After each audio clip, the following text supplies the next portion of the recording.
Welcome back sa ating mga balitang basketball. Halos maiyak si Derrick Rose nang malaman niyang ireretiro ng Chicago Bulls ang kanyang jersey number sa susunod na season. Ayon sa Chicago Bulls, wala nang susuot pa ng number 1 na jersey unless kung maglalaro si PJ Rose, ang anak ni Derrick Rose, sa kanila. Espesyal para kay Derrick Rose ang Chicago Bulls at sa Bulls, espesyal din sa kanila itong si Derrick Rose, pinakabatang MVP sa liga.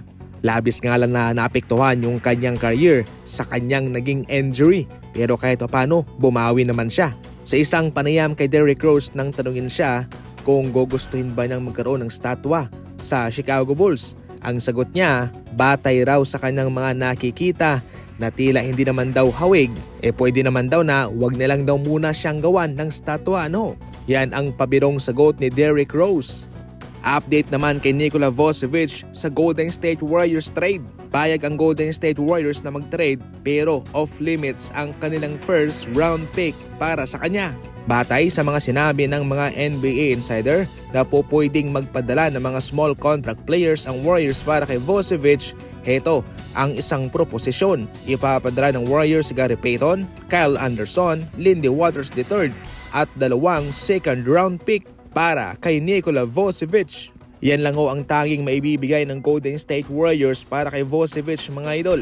Wala mang first round pick pero kahit papano 2 second round pick ang kanilang maibibigay. Malaking bagay para sa isang kupunang nagre-rebuild ang makatanggap ng first round pick dahil yung mga magagaling ay nasa first round. Subalit, meron din namang nakakalusot sa second round, mga idol.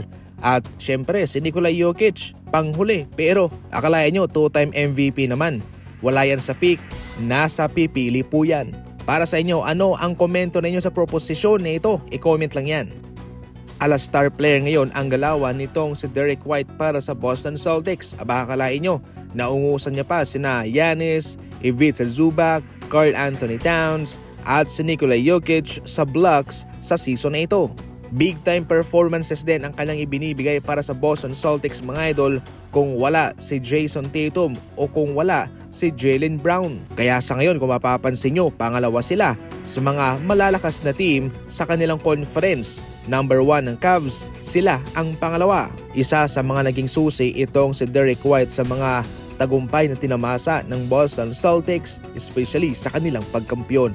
At ngayon, patuloy pa rin niyang ginagawa itong mga maliliit na bagay para sa kanyang team na nagkakaroon naman ng malaking impact sa pangkabuuan.